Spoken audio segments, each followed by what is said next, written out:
우리가 주식 투자를 할 때 되게 중요한 부분이 스토리가 이게 넘버로 이어져야 됩니다. 이 올해도 성장주 랠리는 있을 거다라는 생각이고요. 하이닉스 주가를 올해 당장의 실적만 보고 너무 겁먹고 야 이게 주가가 올라가는 게 맞아 라고 보면 안 되고요. 그런 면에서 오히려 반도체 수요를 가속화시키는 분명히 큰 모멘텀이 발생했다라고 생각합니다. 우리가 이제 중국 시장에 대해서 이제 자꾸 생각하게 되는 것은 이번에 이제 말씀하신 대로 다시 한번 상승장이 온다고 했을 때 무엇을 들고 있어야 수익을 극대화할 수 있을 것이냐. 네. 물론 이제 말씀하신 대로 중국 관련된 소비주들, 리오프닝 관련주들이 대상이 될 수도 있는데 이제까지 우리가 가장 크게 생각했던 것들은 뭐라 그럴까요? 좀 대기업들 중심으로 특히 예. 기술주 관련해서 많이 떠올리잖아요. 예. 그동안 하락장에서 가장 많이 낙폭이 컸기도 했고 네. 그래서 기술주들에 대한 미련을 못 버리는 분들이 많은데 이와 관련해서는 어떻게 보세요? 네. 거의 3년 전이 막 생각이 나는데요. 그렇죠. 우리 네. PDR, 꿈에 투자하는. 맞습니다. 제가 이제 떨어지는 장은 잘 못 맞추고요. 올라가는 장은 이제 잘 맞추는데 그때 이제 코로나가 터지고 페드가 이제 금리를 확 낮춰주고 유동성 랠리가 오면서 처음에는 이제 빅7이라는 그런 테마가 형성이 되면서 거기서 이제 배터리, 바이오 그리고 인터넷 게임 뭐 이런 식으로 플랫폼 기업들이 랠리가 시작됐잖아요. 그랬죠. 근데 최근에 가만히 보면 뭐야 챗 GPT 뭐 이러면서 그죠? 그렇죠. 네. 그때 당시에 플랫폼인가 또 그리고 전기차인가 했는데 그 랠리가 꽤 오래 갔었잖아요. 그러니까 그때 화두가 미국서부터 맨날 그 팡 기업, 네. 막 팡팡 그러면서. 맞습니다. 네. 네. 뭐 어떤 사람들은 이제 뭐 CNBC나 이런 걸 보면 팽 뭐 이러기도 네. 하고 그러죠. 마가. 예. 막 이러면서. 우리는 이제 팡이라고 하고 그 다음에 이제 마가까지 오면서 그 꽤 오래 갔었거든요. 그렇죠. 예, 그래서 저는 최근에 계속 이제 AI 쪽 나오는 부분에 공부를 해보면서 우리가 주식 투자를 할 때 되게 중요한 부분이 스토리가 이게 넘버로 이어져야 됩니다. 그렇죠. 예, 제일 중요한 부분이에요. 성장주 투자를 할 때 이 넘버 결국은 이제 매출과 실적으로 넘어가는지 안 가는지 그걸 체크하면서 매매를 해야 되는데 제가 3년 안에 저거는 안 될 것 같은데 숫자가 안 나올 것 같은데 하면 안 삽니다. 예를 들면 2021년 NFT 뭐 P2E 메타버스 뭐 하면서 메타버스 했을 때 저게 3년 안에 이익이 나오나 매출이 나오나 완전히 초기 단계였잖아요. 예, 그러면 안 삽니다. 그래서 뭐 주가가 엄청 올랐다가 다시 다 박살나 버리잖아요. 그렇죠. 그리고 이제 캐시우드 그 매니저가 사놓은 주식들도 과거에 이래 보면 야, 이 주식들이 3년 안에 실적이 나오는 주식인가. 그런 어떤 주식들이 다 80% 빠지잖아요. 그래서 우리가 실적이 꽂힐 수 있는 그런 주식을 이제 사야 되는데 AI는 보니까 벌써 아니 저렇게 그 마이크로소프트에서 딱 치고 나오니까 구글에서 그거 우리도 준비하고 있었어. 야, 우리도 보여줄게 하면서 바로 내면서 약간 당황해 하면서 그죠? 그렇죠. 네. 그리고 구글뿐만 아니라 네이버에서도 우리도 할 수 있어. 우리도 다음 달에 보여줄게 하면서 그게 실제로 블러핑, 뻥이 아니라 실제 준비를 많이 하고 있었던 거잖아요. 네. 근데 시장을 먼저 선점을 하려고 마이크로소프트가 빵 내니까 우리도 해야지 하면서 그러니까 어떤 주식이 이렇게 급등을 했냐면 엔비디아가 그렇죠. 급등을 하잖아요. 예, 보면 제일 수혜주가 뭐지? 엔비디아거든요. GPU 수요가 많아질 게 뻔하니까. 그런 식으로 이제 연상을 해보면 이 올해도 성장주 랠리는 있을 거다라는 생각이고요. 이제 기술주 말씀을 하셨으니까 우리나라의 대표적인 이제 반도체 삼성전자 하이닉스는 그러면 이 AI의 메모리는 그럼 뭐 소외되는 그런 부품인가 보면 아니잖아요. 그렇죠. 이 밸류 체인에 CPU, GPU 그 다음에 메모리가 당연히 들어가야 되죠. 그런 차원에서 삼성전자 하이닉스도 당장은 지금 재고 소진 과정에 있기 때문에 반도체 가격이 안 올라가서 주가가 약했지만 주식은 특히나 반도체는 거의 9개월을 앞서서 움직이고 있기 때문에 9개월 뒤에 내년 시장을 생각해 보면 이 엄청난 AI 혁명이 시작되고요. 참고로 2017년, 18년도에 반도체 랠리였었잖아요. 네. 그때 반도체 랠리를 이끌었던 게 그 팡 기업들의 서버 투자였지 않습니까? 그래서 클라우드. 네, 클라우드 한다고. 그러면 2017년도에 투자했던 그 서버에 대한 부분이 지금 노후화가 됐어요. 맞아요. 그 얘기가 나오더라고요, 슬슬. 네. 그 원래는 아마존에서 3년에서 4년 되면 교체를 한다고 했었거든요. 근데 교체를 안 했어요. 아니, 가만 보니까 DDR5가 나왔을 때 해도 될 것 같은데. 근데 DDR5에 호환이 되는 CPU를 인텔이 벌써 2년 전부터 한다라고 해놓고 안 나왔잖아요. 그렇죠. 그 사파이어 레피즈라는 게. 그러면서 3년이면 교체할 게 4년 되고 5년이 되고 지금 6년이 돼버린 거예요. 6년 차가 되고 있는데 그 음성 기반으로 하는 챗 GPT라든지 이런 거 하려고 보다 보니까 야, 이거 빨리 바꿔야 되겠네. 속도 면에서나 전력 소비량 면에서.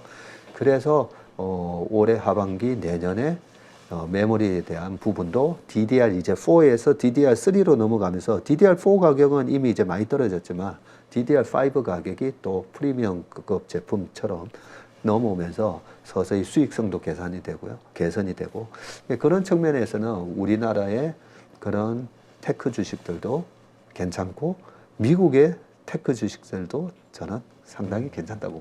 네.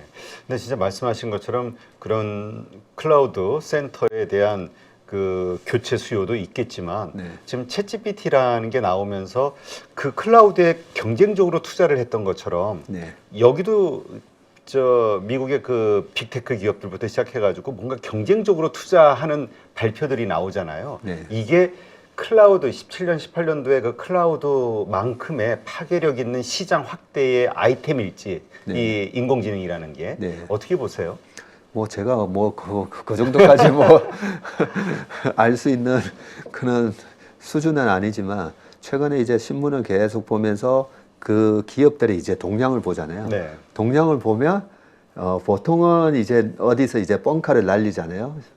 예전에 뭐 자동차 같은 경우에 보면 이제 테슬라가 전기차를 할 때 그 테슬라의 짝퉁 회사라고 제가 이제 표현해서 좀 죄송하겠는데 그 니콜라라는 회사가 그랬죠. 우리는 뭐 전기 트럭 뭐 이러면서 했을 때 그러면 다른 업체들이 쟤네들이 트럭 하니까 우리도 빨리 해야 되겠네 그런 조짐은 전혀 없었거든요.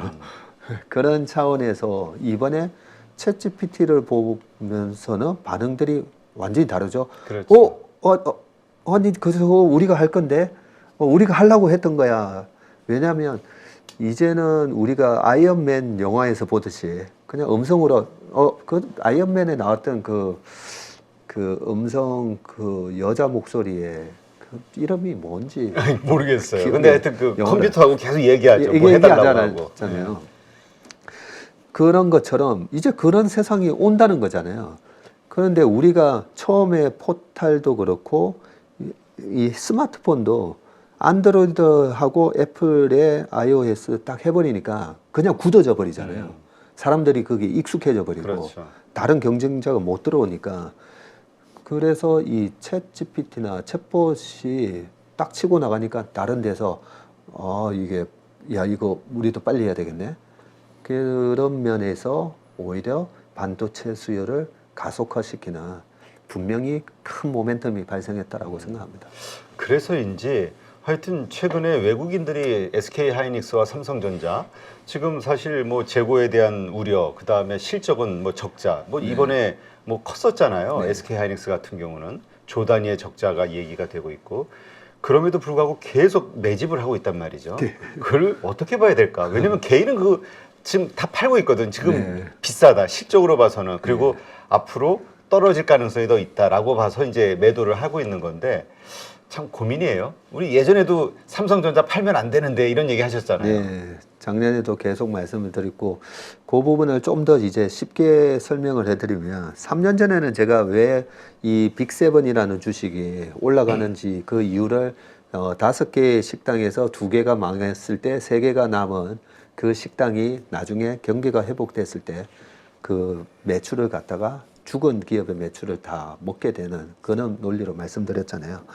반도체처럼 이렇게 경기 순환형이고 이익이 왕창 났다가 2018년도에 하이닉스가 영업이익이 20조가 나왔었거든요. 아, 엄청나네요. 한 해에 20조가 났다가 그 다음에는 2조 7천억이 났다가 이번에는 또 올해 뭐 8조 적자가 난다고 그래요. 이런 기업을 투자하실 때 정말 우리가 좀 착각을 하는 게 있습니다.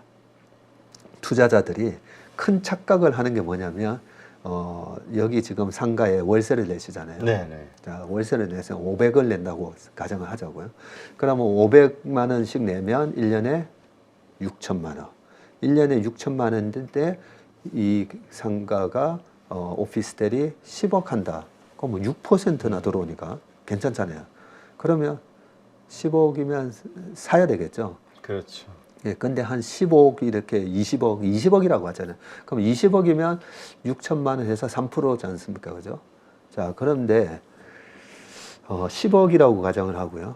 근데 올해 경기가 혹독한 경기 침체가 와서 500만 원씩 입주자가 안 들어왔어요. 근데 여기 지하철역도 바로 옆에 있어서 올해는 안 들어오지만 내년부터는 다시 다 들어와요. 네. 근데 올해 6천만 원 받는 거는 빵이 된다고 가정해 보자고요. 빵이 되면 이 건물의 이 오피스텔의 가치는 얼마가 돼야 될까라고 보면 자, 한 해 6천만 원이 들어오는데 이제 아까 10억이라고 했잖아요. 네. 근데 우리가 그 PER 개념으로 보면 이익에 곱하기 10배 정도 해주잖아요. 예, 10배면 6천만 원이면 이제 6억 정도에 해당되는 건데 올해 6천만 원이 안 들어와서 빵이 되고 내년부터는 6천씩 다 들어와요. 네. 그러면 6천만 원씩 10번 들어오는 걸 가정해서 6억으로 가정을 해주는데 올해 이익이 빵이 돼서 올해는 0이고 내년부터 6천 들어와서 6, 9, 54인가요? 네. 예. 갑자기 네. 당황스럽네요.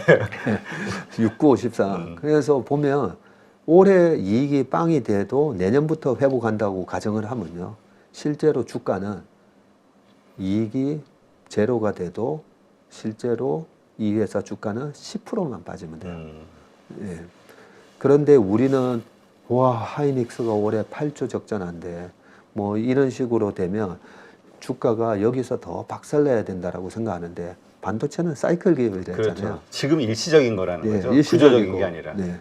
그리고 코로나 이후에 삼성전자도 2018년도에 58조 8천억 벌다가 그 다음에 27조 갔다가 코로나임에도 불구하고 36조가 나오고 그 다음에 51조가 나오고 작년에 뭐 45조 나다가 그렇게 어느 정도 평균적으로 뭐 40조, 50조씩 번다면 한 해 이익이 빵이 나와도 실제로 주가는 10%만 빠지면 된다는 거죠. 근데 지금 주가는 벌써 40% 이렇게 빠져 있는 거거든요. 그렇죠. 뭐 그런 측면에서 하이닉스 주가를 올해 당장의 실적만 보고 너무 겁먹고 야, 이게 주가가 올라가는 게 맞아라고 보면 안 되고요. 근데 중요한 거는 올해 망가진 실적이 내년, 내후년에도 계속 안 나왔을 때 그런 경우가 우리가 이제 장기적으로 하락하는 주식이 그렇죠. 되거든요. 그래서 우리가 내년에, 내후년에 또 다시 이익이 회복하는지를 보기 위해서는 경쟁 구도를 봐야 됩니다. 이 시장에 이 세 회사 말고 삼성전자, 하이닉스, 마이크론 말고 거대한 경쟁자가 들어오면서 이 밥그릇을 뺏어가는지 봐야 되는데 없잖아요. 없습니다. 그렇죠. 그 기존 3사니까. 기존 3사밖에 없어요. 그렇기 때문에 이 사이클 산업에서는 강력한 경쟁자가 들어오지 않으면 이렇게 주가가 박살났을 때 PR이 아주 높을 때 매수를 하고 이익이 왕창 나왔을 때 아까 18년도에 하이닉스가 20조 영업이익 나올 때 시가총액이 60조였거든요. 네. 아니 뭐야 PER 영업이익으로 보면 3배밖에 안 되네. 그때 많은 반도체 애널리스트들이 평균 PER 7배를 곱하면 여기서도 시가총액이 2배가 돼야 된다라고 얘기를 했었습니다. 그러나 그렇게 안 됐다는 거. 안 되고 주가가 42% 빠졌어요. 그다음에. 그러니까 지금도 네. 우리가 너무 그 실적 가지고 이걸 PER로 계산하려고 하지 말자. 네. 네. 알겠습니다.